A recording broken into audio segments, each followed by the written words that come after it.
Hello everyone, मैं हूं हीना और आप देख रहे हैं लीगल परसेप्शन। आज की वीडियो में जो हमारा टॉपिक है वो है हाई कोर्ट्स यानी राज्यों के उच्च न्यायालय। और ये दिया गया है कॉन्स्टिट्यूशन में आर्टिकल 214 से लेकर 232 तक। तो आज की वीडियो में हम इन सब आर्टिकल्स को देखेंगे। साथ ही मैं आपको बता दूं कि अगर आप इस वीडियो लेक्चर की पीडीएफ लेना चाहते हैं तो आप फ्री में टेलीग्राम से ले सकते हैं, जिसका लिंक आपको डिस्क्रिप्शन में मिल जाएगा। इसके अलावा अगर आप हमसे कोई क्वेश्चन करना चाहते हैं तो आप इंस्टाग्राम पर हमें फॉलो कर सकते हैं या फिर आप कमेंट करके भी हमसे पूछ सकते हैं। इसके अलावा मैं आपको ये भी बता दूं कि अगर आपको ये वीडियो पसंद आया है और लास्ट में आप इस चैनल को सब्सक्राइब ज़रूर करिए, क्योंकि आने वाली वीडियोस में जितने भी हम जो भी मेजर एक्ट हैं वो सब सीरीज़ के साथ वन बाय वन कवर करेंगे विद केस लॉस। इसलिए वीडियो के एंड तक भी बने रहिएगा, क्योंकि इस वीडियो में हम हाई कोर्ट से संबंधित जो इम्पोर्टेंट आर्टिकल हैं वो भी सब मैं आपको साथ के साथ बताती चलूँगी। तो चलिए शुरू करते हैं। क्योंकि आज का टॉपिक है हाई कोर्ट, इसलिए काफ़ी इंपॉर्टेंट हैं जितने भी आर्टिकल्स हैं। इसमें से आपको ये भी पता चलेगा कि कौन सा आर्टिकल जो है वो निरस्त कर दिया गया है 7वें संवैधानिक संशोधन अधिनियम से, क्योंकि एक बार जो है ये वाला क्वेश्चन आया भी हुआ है। तो चलिए जान लेते हैं। भारतीय संविधान में उच्च न्यायालय से संबंधित प्रावधान देखिए भाग 6 में दिए गए हैं। हम जानते हैं कि इंडियन कॉन्स्टिट्यूशन में अलग अलग पार्ट में जो है वो डिवाइड किया गया है इंडियन कॉन्स्टिट्यूशन को। अब ये जो भाग 6 है ये राज्य के नाम से आपको कॉन्स्टिट्यूशन में मिलेगा और इसमें 6 चैप्टर्स हैं। कितने हैं? 6 चैप्टर्स हैं। उन सारे चैप्टरों में से जो चैप्टर नंबर 5 है, जो अध्याय 5 है, वो हमें राज्यों के उच्च न्यायालय के बारे में बताता है। ये भाग अनुच्छेद 152 से लेके 237 तक दिया गया है। तो जो भाग 6 जिसकी हम बात कर रहे हैं, जिसमें चैप्टर नंबर 5 हमें हाई कोर्ट के बारे में बताता है, उसी में आर्टिकल 152 से लेके 237 तक इस पार्ट के बारे में दिया गया है और उसी के अंदर आपको मिलेगा हाई कोर्ट से संबंधित प्रावधान। अब हम एक एक करके फटाफट से शॉर्ट में इन चैप्टर्स के बारे में जान लेते हैं। सबसे पहले चैप्टर नंबर 1 यानी अध्याय 1, जो जिसमें सिर्फ एक ही आर्टिकल दिया गया है, वो है आर्टिकल 152, जिसमें आपको स्टेट की डेफिनेशन मिलेगी। फिर चैप्टर नंबर 2 यानी कि अध्याय 2, ये है आर्टिकल 153 से लेके 167, 153 से 167। इसमें बताया गया है राज्य की कार्यपालिका के बारे में।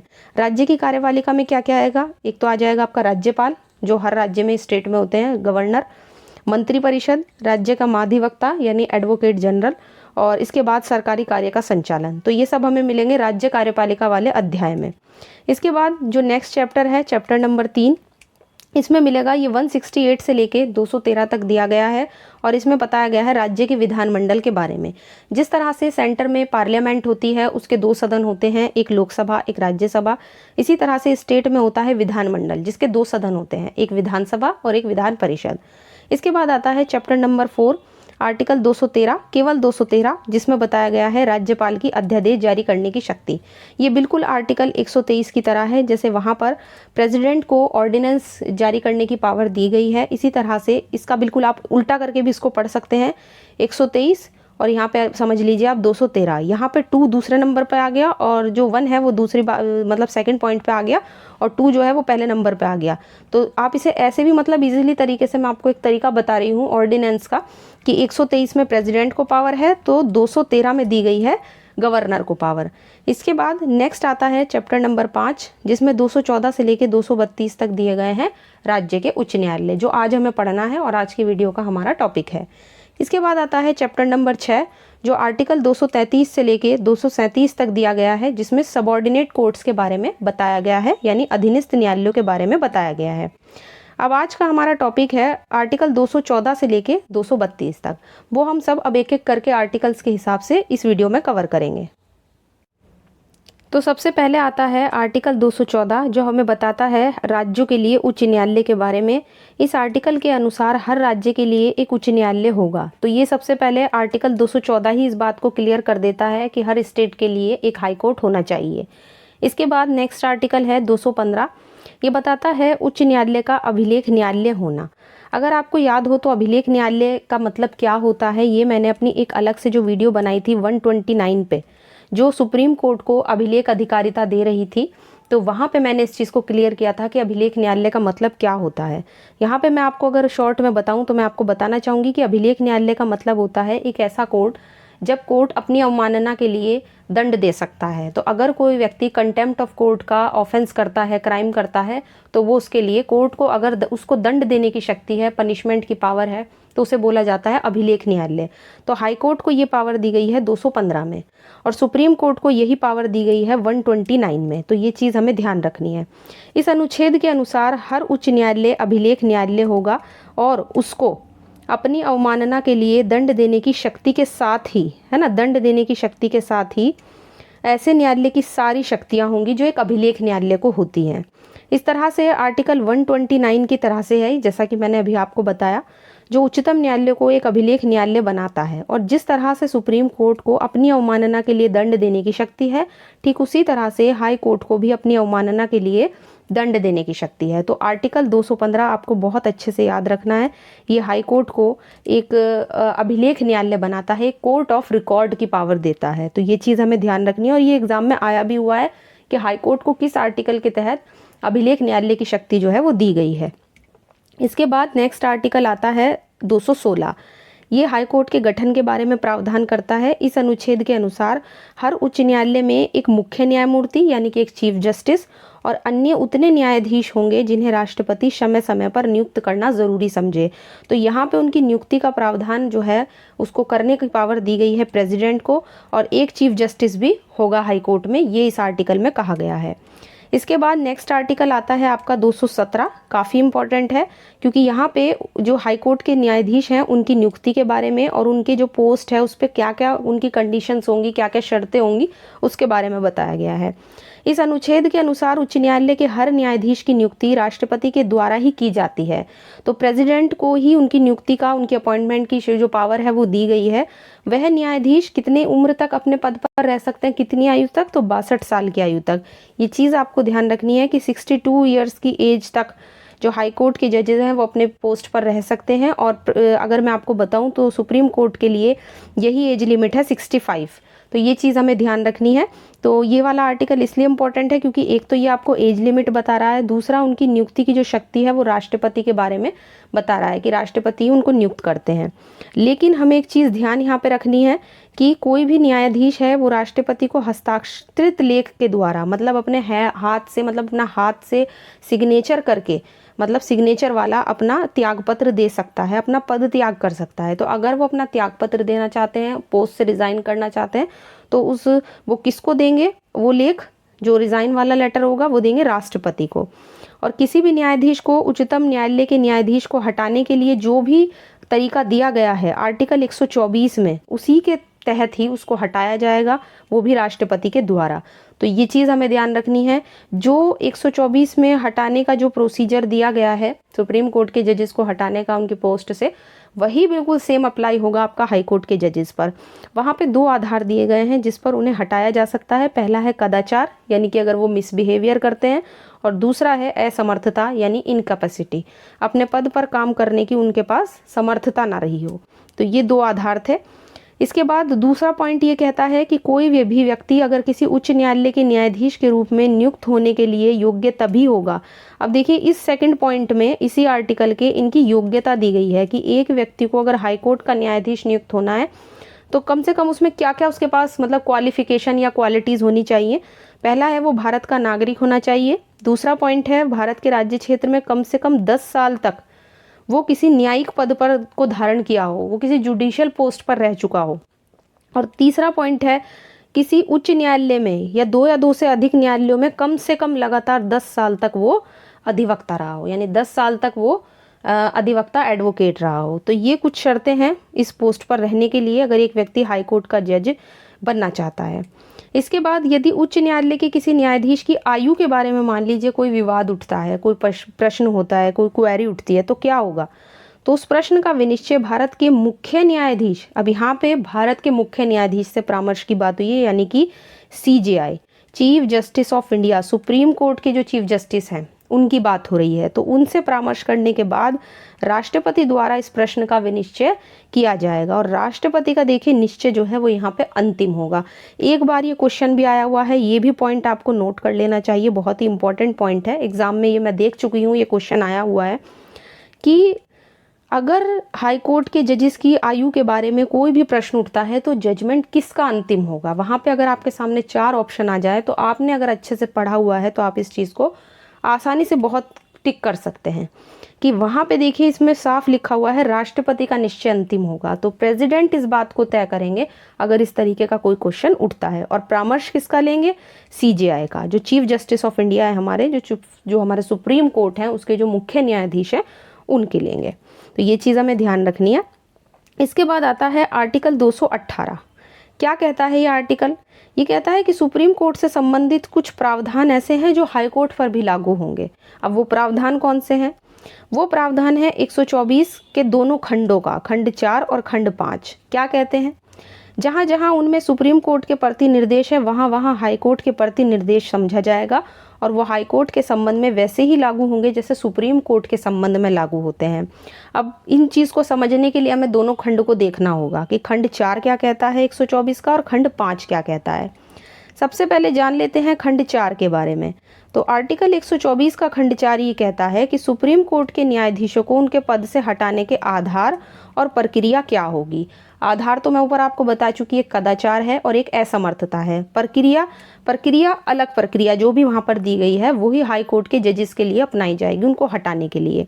इसके अलावा जो खंड 5 है वो हमें कहता है कि संसद खंड 4 के अधीन किसी समावेदन के रखे जाने की तथा न्यायाधीश के कदाचार असमर्थता के इन्वेस्टिगेशन और साबित करने की प्रक्रिया का विधि द्वारा विनियमन कर सकती है। यानी जिस तरह से सुप्रीम कोर्ट के जजेस को हटाने के लिए जो प्रोसीजर अपनाया जाता है उसे साबित करने की प्रक्रिया का विधि द्वारा विनियमन जैसे संसद वहाँ पर करती है उस आर्टिकल के अंदर, ठीक इसी तरह से हाई कोर्ट के जजेस के बारे में भी वही विधि द्वारा विनियमन पार्लियामेंट के द्वारा ही किया जाएगा। तो ये चीज़ यहाँ पे क्लियर हुई। दोनों जो पॉइंट है ना इसके, जो सुप्रीम कोर्ट के संबंध में है वही हाई कोर्ट के जजेस पर भी लागू होंगे। तो ये था इस आर्टिकल का मतलब।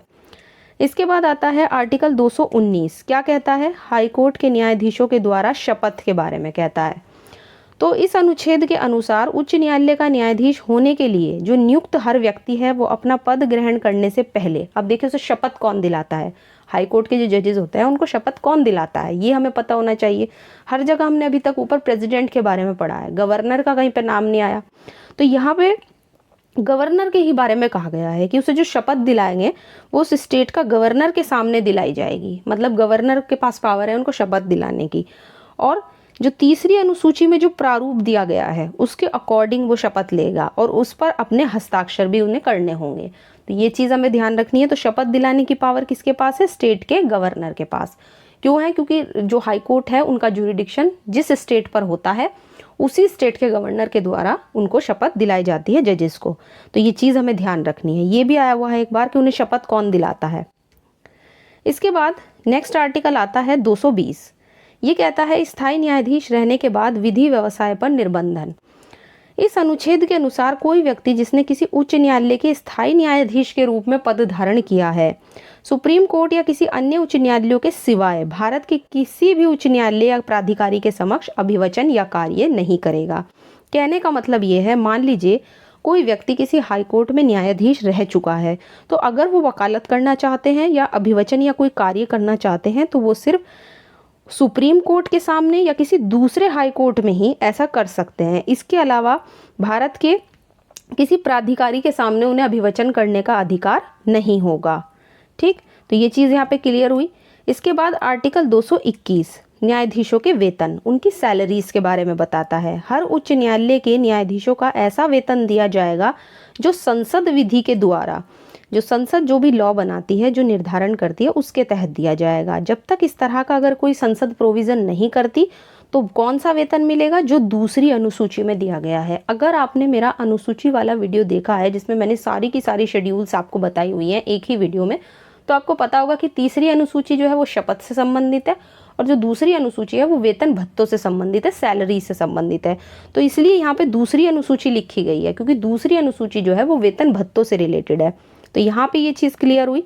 इसके बाद इसी आर्टिकल का सेकंड पॉइंट ये कहता है कि हर न्यायाधीश ऐसे भत्तों, अनुपस्थिति, छुट्टी, पेंशन के बारे में उन सब अधिकारों को प्राप्त करेगा जो संसद विधि द्वारा समय समय पर निर्धारित करे। और जब तक ऐसा संसद कोई निर्धारण नहीं करती है तो ऐसे भत्ते अधिकार प्राप्त करेगा जो दूसरी अनुसूची में दिए गए हैं। तो मैंने बताया ना कि वेतन भत्ते सब कुछ ये जो है आपके सेकंड जो शेड्यूल है उसमें मिलेंगे, तो यहाँ पे ये चीज़ बताई गई है। लेकिन किसी न्यायाधीश के भत्तों और अनुपस्थिति, छुट्टी, पेंशन के बारे में उसके अधिकारों में उसकी नियुक्ति के बाद उसके लिए अलाभकारी परिवर्तन नहीं किया जाएगा। अगर एक बार हाईकोर्ट के जजेस को अपॉइंट कर दिया जाए तो उसकी नियुक्ति के संबंध में उसके बाद उनको जो भी वेतन भत्ते मतलब जो भी अनुपस्थिति या छुट्टी पेंशन वगैरह मिलती है उनमें ऐसा कोई चेंज नहीं किया जाएगा जिससे उनको नुकसान हो, कोई अलाभकारी परिवर्तन कर दिया जाए, तो ऐसा कोई चेंज उनमें नहीं किया जाएगा।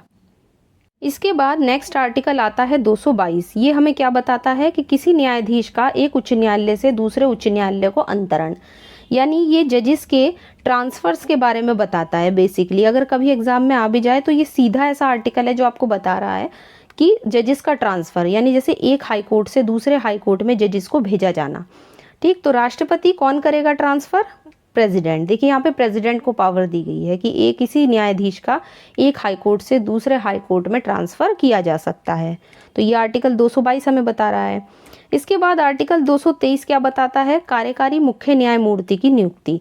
अब देखिए, मान लीजिए जो चीफ जस्टिस हैं हाई कोर्ट के, वो किसी कारण भी है ना उनका पद खाली हो जाता है, या जब ऐसे चीफ जस्टिस अपनी अनुपस्थिति के कारण मतलब वो एब्सेंट है कोर्ट में, वो नहीं आए हैं कोर्ट में, या किसी और रीज़न से वो अपनी ड्यूटीज़ का पालन करने में असमर्थ हैं, कोई भी ऐसा कारण हो, रीज़न हो, तो न्यायालय के ही अन्य न्यायाधीशों में से किसी एक न्यायाधीश को उनकी ड्यूटीज़ का पालन कराने के लिए राष्ट्रपति प्रेसिडेंट के द्वारा एक कार्यकारी मुख्य न्यायमूर्ति की नियुक्ति की जाती है। तो एक तरीके से ये कार्यकारी होते हैं, मतलब कुछ समय के लिए इनको अपॉइंट किया जाता है। करने की पावर किसको दी गई है? अपॉइंट प्रेसिडेंट को दी गई है। कब? जब आपके जो हाई कोर्ट के चीफ जस्टिस हैं वो अनुपस्थित हों कोर्ट में, उनका पद खाली हो, या अपने पद के कर्तव्यों का पालन करने में वो असमर्थ हो, तो तब प्रेसिडेंट को कार्यकारी मुख्य न्यायमूर्ति की नियुक्ति का प्रावधान इसमें किया गया है। एक चीज़ हमें और ध्यान रखनी है, ये बहुत ही इंपॉर्टेंट आर्टिकल है और ये भी पहले एग्जाम में आया हुआ है। किस तरीके से पूछा गया है? यही तरीके से पूछा जाता है कि कार्यकारी मुख्य न्यायमूर्ति की नियुक्ति कौन से आर्टिकल में दी गई है, तो ये आपको बताना है आर्टिकल 223 में। इसके बाद आर्टिकल 224 ये कह रहा है आपको 224 अपर और कार्यकारी न्यायाधीशों की नियुक्ति, यानी कि यहाँ पे बात हो रही है एडिशनल जजेस की। तो जो एडिशनल होते हैं उनके लिए प्रावधान दिया गया है 224 में। यदि किसी उच्च न्यायालय के कार्यों में किसी अस्थायी वृद्धि के कारण, अब मान लीजिए जो हाई कोर्ट है उसके काम में बहुत ज़्यादा वृद्धि हो गई, काम का बोझ बहुत ज़्यादा बढ़ जाता है ना, तो राष्ट्रपति को अगर लगता है कि उस न्यायालय के न्यायाधीशों की संख्या को अब हमें बढ़ा देना चाहिए, है ना, जितने जजेस हैं उनसे उस काम का जो बोझ है वो नहीं उठा पा रहे हैं, बहुत ज़्यादा केसेस बहुत ज़्यादा पेंडिंग हैं या बहुत ज़्यादा मामले जो हैं वो बढ़ गए हैं, तो ऐसी स्थिति से निपटने के लिए प्रेसिडेंट के पास पावर है कि वो उस न्यायालय के न्यायाधीशों की संख्या को बढ़ा सकते हैं, और राष्ट्रपति 2 साल के लिए उस हाई कोर्ट के जो है अपर न्यायाधीश की नियुक्ति कर सकते हैं। अब यहाँ पे देखिए कई सारे क्वेश्चन हमारे इस आर्टिकल से निकलते हैं। पहला क्वेश्चन कि जो एडिशनल जजेस हैं हाई कोर्ट में वो कौन से आर्टिकल के तहत बनाए जाते हैं, तो ये इसका सीधा आंसर है आर्टिकल 224। दूसरा क्वेश्चन, अपर और जो न्यायाधीश हैं, जो एडिशनल न्यायाधीश हैं, उनकी नियुक्ति का जो शक्ति है वो किसके पास है? दूसरा आंसर आपका राष्ट्रपति प्रेसिडेंट के पास है। और तीसरा क्वेश्चन कि जो अपर न्यायाधीश नियुक्त किए जाते हैं वो कितने साल के लिए अपॉइंट किए जाते हैं, तो यहाँ पे टाइम दिया गया है 2 साल का, 2 इयर्स का, तो ये आपका बन गया तीसरा क्वेश्चन। तो इस तरह से इसी आर्टिकल्स में से आपके 3 क्वेश्चन बन गए। पहला क्वेश्चन कौन से आर्टिकल में दिया गया है प्रावधान, दूसरा नियुक्ति करने की शक्ति किसके पास है, और तीसरा कितने साल के लिए अपॉइंट किए जाते हैं। तो 3 क्वेश्चन यहाँ से आपके निकल जाते हैं। और ये पहले आया भी हुआ है कि कितने साल वाला पहले आया भी हुआ है कि कितने साल के लिए अपर न्यायाधीशों को नियुक्ति की जाती है। अब इसका सेकंड पॉइंट, जब किसी उच्च न्यायालय के मुख्य न्यायमूर्ति से भिन्न कोई न्यायाधीश अगर अपनी अनुपस्थिति पर रहता है या अपने पद के कर्तव्यों का पालन करने में असमर्थ है, तब किसी योग्य व्यक्ति को तब तक के लिए उस न्यायालय के न्यायाधीश के रूप में काम करने के लिए राष्ट्रपति के द्वारा नियुक्त किया जा सकता है, जब तक स्थायी न्यायाधीश अपने ड्यूटीज़ को फिर से ना संभाल ले। अंतर क्या है दोनों में? जो अपर वाले थे वो क्यों नियुक्त किए जा रहे थे? जब आपके जो चीफ जस्टिस थे वो अपना काम नहीं कर पा रहे थे, है ना। और जो ये आपका अन्य न्यायाधीश हैं, 2 प्रोविज़न थे इस आर्टिकल में, ये तब होता है जब चीफ जस्टिस से जो दूसरे न्यायाधीश अपनी छुट्टी पर हों या अनुपस्थिति के कारण अपनी ड्यूटीज़ पूरी ना कर सके, तब अन्य न्यायाधीश। इसका सेकंड पॉइंट है, उच्च न्यायालय के अपर और कार्यकारी न्यायाधीशों के रूप में नियुक्त कोई भी व्यक्ति 62 साल की आयु तक अपने पद पर रह सकता है। तो इनका भी एज लिमिट दिया हुआ है 62 ईयर्स। इसके बाद नेक्स्ट आर्टिकल आता है 224 ए, जो उच्च न्यायालय की बैठकों में रिटायर्ड न्यायाधीशों की नियुक्ति के बारे में बताता है, जिनके बारे में कहा गया है सेवानिवृत्त न्यायाधीशों की नियुक्ति। इस आर्टिकल के अनुसार किसी भी राज्य के उच्च न्यायालय के मुख्य न्यायमूर्ति के द्वारा किसी व्यक्ति को जो उस हाई कोर्ट या किसी और हाई कोर्ट के न्यायाधीश का पद धारण कर चुका है, उस राज्य के हाई कोर्ट के न्यायाधीश के रूप में बैठने और काम करने का अनुरोध किया जा सकता है। और मान लीजिए अगर ऐसे किसी रिटायर्ड न्यायाधीश को अगर इसमें बैठक में बैठने दिया जाए या फिर काम करने का अगर वो अनुरोध करते हैं और उनके अनुरोध को स्वीकार कर लिया जाए, तो फिर क्या होगा? तो हर ऐसे व्यक्ति को जिससे इस प्रकार का अनुरोध किया जाता है, उसे इस तरह से बैठने का और काम करने के दौरान ऐसे भत्तों का हकदार होगा वो व्यक्ति जो प्रेसिडेंट ऑर्डर के द्वारा निर्धारित करे, और उसको उस उच्च न्यायालय के न्यायाधीश की सारी अधिकारिता यानी ज्यूरिडिक्शन पावर्स और विशेष अधिकार दिए जाएंगे। तो एक तरीके से रिटायर्ड जजेस को हाईकोर्ट की बैठकों में बैठने और कार्यवाही में भाग लेने का अधिकार दे रहा है, और उन्हें वैसे भत्ते भी मिलने का हकदार होंगे, वो उन्हें सारे भत्ते वगैरह मिल सकते हैं जो प्रेसिडेंट निर्धारित करते हैं। तो ये चीज़ हमें ध्यान रखनी है। इसके अलावा हमें एक चीज़ और ध्यान रखनी है इस आर्टिकल के बारे में, क्योंकि 24A जो है वो नया आर्टिकल जो करके है वो जोड़ा गया था, तो इसको ऐड किया गया था कॉन्स्टिट्यूशन में 15वें संवैधानिक संशोधन अधिनियम से 1963 के द्वारा। तो ये चीज़ हमें ध्यान रखनी है। अमेंडमेंट तो हमें ध्यान ही रखने हैं, क्योंकि कई बार अमेंडमेंट से बहुत ज़्यादा क्वेश्चन जो है वो एग्जाम में आ जाते हैं। इसके बाद नेक्स्ट आर्टिकल आता है 225। ये बताता है जो हमारे एग्जिस्टिंग कोर्ट हैं, जो विद्यमान उच्च न्यायालय हैं, मौजूदा हाई कोर्ट्स हैं, उनकी ज्यूरिडिक्शन के बारे में। इस आर्टिकल के अनुसार किसी भी मौजूदा हाई कोर्ट की अधिकारिता उस हाई कोर्ट में न्याय प्रशासन के संबंध में उसके न्यायाधीशों की अपनी अपनी पावर्स ऐसी ही होंगी जो संविधान के शुरू होने से पहले थी, जिसके अंतर्गत हाईकोर्ट के नियम बनाने की शक्ति और साथ ही हाईकोर्ट और उसके सदस्यों की बैठकों का विनियमन करने की शक्ति भी आती है। तो ऐसे हाईकोर्ट जो हमारे संविधान के प्रारंभ से पहले ही हमारे इंडिया में विद्यमान थे, उनकी पावर्स कैसी होगी, उनको क्या ज्यूरिडिक्शन होगा, ये आर्टिकल हमें 225 बताता है। इस आर्टिकल के अकॉर्डिंग उन हाईकोर्ट के पास नियम बनाने की भी पावर होगी और अपने सदस्यों की बैठकों का विनियमन करने की यानी उसको रेगुलेट करने की पावर भी इस आर्टिकल में दी गई है। नेक्स्ट आर्टिकल है 226, जो कहता है कुछ रिट निकालने की उच्च न्यायालय की शक्ति। इस अनुच्छेद के अनुसार हर उच्च न्यायालय को उस राज्य क्षेत्र में हर जगह जिसके संबंध में वो अपनी अधिकारिता का प्रयोग करता है, भाग 3 में दिए गए मूल अधिकारों को लागू करने के लिए या किसी अन्य प्रयोजनों के लिए कोई भी आदेश, निर्देश या रिट जारी करने की पावर दी गई है। अब इस रिट के अंतर्गत क्या कौन कौन सी आती हैं? बंदी प्रत्यक्षीकरण, परमादेश, प्रतिषेध, अधिकार प्रच्छा, उत्प्रेषण रिट, ये 5 प्रकार की रिटें आती हैं। अगर आपको ध्यान हो तो आर्टिकल 32 में भी मैंने बताया था कि सुप्रीम कोर्ट इन 5 प्रकार की रिट को है जारी कर सकता है।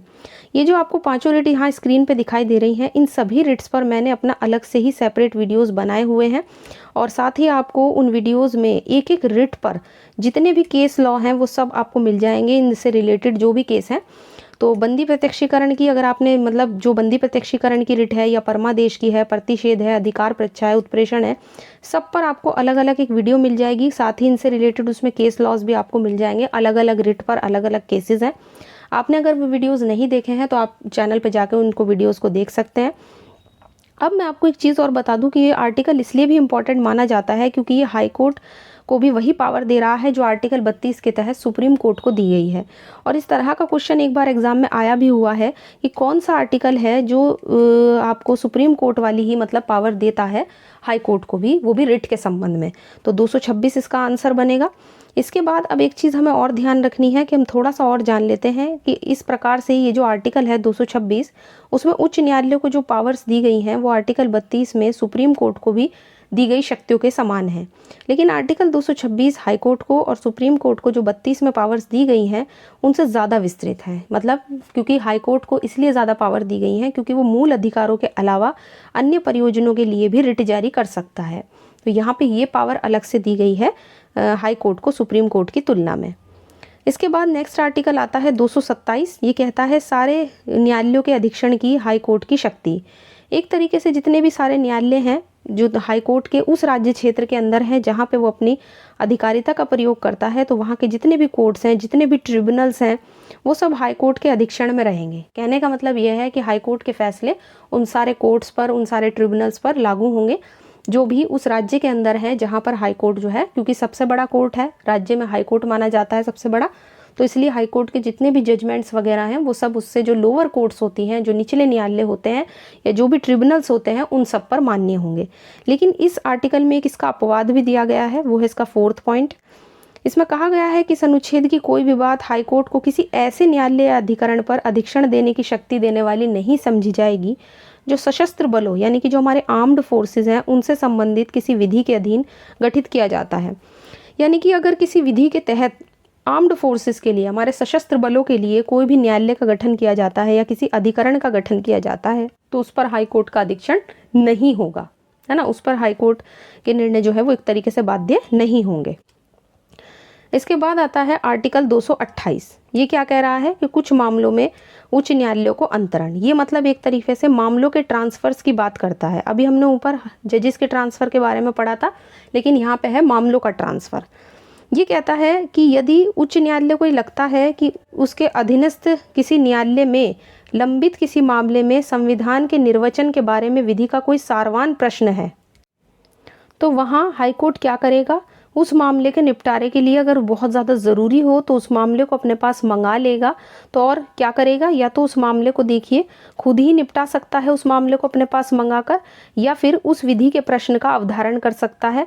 तो कहने का मतलब ये है कि मान लीजिए कोई ऐसा मामला है जिसमें कॉन्स्टिट्यूशन के इंटरप्रिटेशन से रिलेटेड कोई मामला है या लॉ का कोई क्वेश्चन है उस मामले में जिसका निपटारा करना बहुत ज़रूरी हो जाता है, तो हाईकोर्ट क्या करेगा, उस मामले को अपने पास मंगाकर या तो उसे खुद निपटा देगा या उसमें जो लॉ का प्रश्न दिया गया है उसका अवधारण कर सकता है और उस मामले को ऐसे प्रश्न पर निर्णय की फोटोकॉपी सहित, मतलब जो जजमेंट दिया है हाईकोर्ट ने उसकी फोटोकॉपी सहित उस हाईकोर्ट को वापस से लौटा देगा जहां से उसने उस मामले को निपटाने के लिए मंगाया था।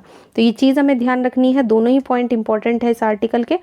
इसके बाद आता है आर्टिकल 229। क्या कह रहा है, उच्च न्यायालय के अधिकारी, सेवक और खर्चे।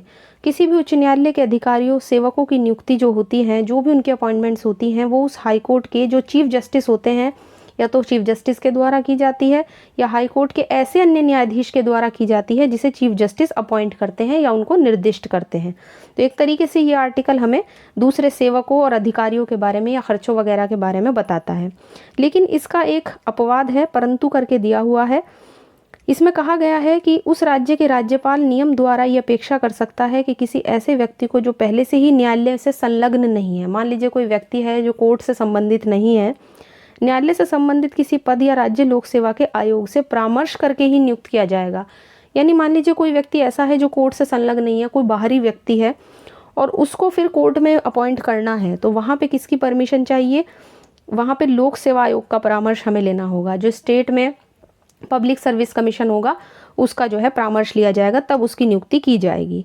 इसका सेकंड पॉइंट कहता है कि राज्य के विधानमंडल द्वारा बनाए गए नियमों के उपबंधों के अधीन रहते हुए ही हाई कोर्ट के अधिकारियों, सेवकों की जो सेवा शर्तें होती हैं, जो सर्विस की कंडीशंस होती हैं, वो वही होंगी जो उस हाई कोर्ट के चीफ जस्टिस या उसके द्वारा प्राधिकृत व्यक्ति के द्वारा विहित की जाएं। तो जो भी सेवा शर्तें हैं वहाँ पे राज्य का विधानमंडल विधि के उपबंधों द्वारा नियम बनाएगा और जो चीफ जस्टिस हैं या उनके द्वारा जो प्राधिकृत व्यक्ति हैं वो उसको निर्धारित करेंगे कि क्या क्या इनकी सर्विस की कंडीशन हो सकती हैं।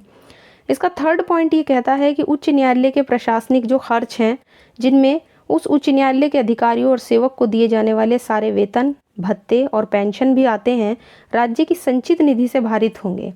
देखिए, कंसोलिडेटेड फंड होता है स्टेट का और एक सेंटर का अपना अलग होता है, स्टेट का अलग अलग होता है, तो उसी संचित निधि से दिए जाएंगे इनके वेतन, भत्ते और पेंशन वगैरह। इसके बाद एग्जाम के लिहाज से बहुत ही मोस्ट इम्पॉर्टेंट आर्टिकल 230 जो कहता है कि उच्च न्यायालय की अधिकारिता का संघ राज्य क्षेत्र पर विस्तार। यहाँ पे कहा गया है कि संसद विधि द्वारा किसी संघ राज्य क्षेत्र यानी किसी यूनियन टेरिटरी पर किसी हाई कोर्ट की अधिकारिता का विस्तार कर सकती है या किसी यूनियन टेरिटरी से किसी हाई कोर्ट की अधिकारिता को ख़त्म भी कर सकती है। यानी कि मान लीजिए एक स्टेट के लिए कोई आपने हाई कोर्ट अगर बनाया जाता है और उस हाई कोर्ट को अगर संसद चाहे तो यूनियन टेरिटरी पे भी उसका विस्तार कर सकती है। इसके कई सारे उदाहरण आपको दिखाए जा सकते हैं, जैसे कि फॉर एग्जांपल जो आपका कलकत्ता हाई कोर्ट है ना, कलकत्ता हाई कोर्ट का जो ज्यूरिडिक्शन है वो किस पर है, वो अंडमान निकोबार पर भी है। अब अंडमान निकोबार क्या है, अंडमान निकोबार हो गया हमारा एक यूनियन टेरिटरी, और जो आपका कलकत्ता है वो पश्चिम बंगाल के अंदर आता है। तो इस तरीके से मान लीजिए एक स्टेट है, उसका ज्यूरिडिक्शन अगर यूनियन टेरिटरी पे भी कर दिया जाए तो वो किसके तहत किया जाएगा, ऐसा पार्लियामेंट कर सकती है आर्टिकल 230 के तहत। तो ये आर्टिकल 230 का उदाहरण है। इसके बाद आता है आर्टिकल 231 जो कहता है 2 या 2 से अधिक राज्यों के लिए एक ही हाई कोर्ट।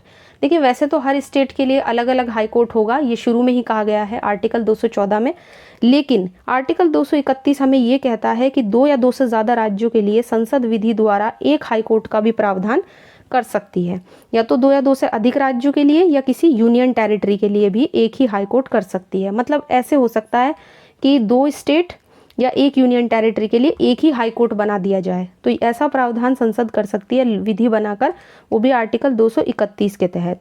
इसके बाद सबसे लास्ट आर्टिकल आता है 232 जो 7वें संवैधानिक संशोधन अधिनियम से 1956 में निरस्त कर दिया गया, निकाल दिया गया। तो इस तरह से ये था पूरा वीडियो आर्टिकल 214 से 232 तक जो हमें हाई कोर्ट्स के बारे में बताता है। आशा करती हूँ वीडियो आपको पसंद आया होगा। वीडियो अगर पसंद आया है तो वीडियो को लाइक कीजिए, ज़्यादा से ज़्यादा शेयर कीजिए और चैनल को सब्सक्राइब करना मत भूलिए। साथ ही अगर आप इस वीडियो लेक्चर की PDF लेना चाहते हैं तो आप फ्री में टेलीग्राम से ले सकते हैं, जिसका लिंक आपको डिस्क्रिप्शन में मिल जाएगा। अगर आप हमसे कोई क्वेश्चन करना चाहते हैं तो आप इंस्टाग्राम पर हमें फॉलो कर सकते हैं, या फिर आप कमेंट करके भी हमसे क्वेश्चन पूछ सकते हैं।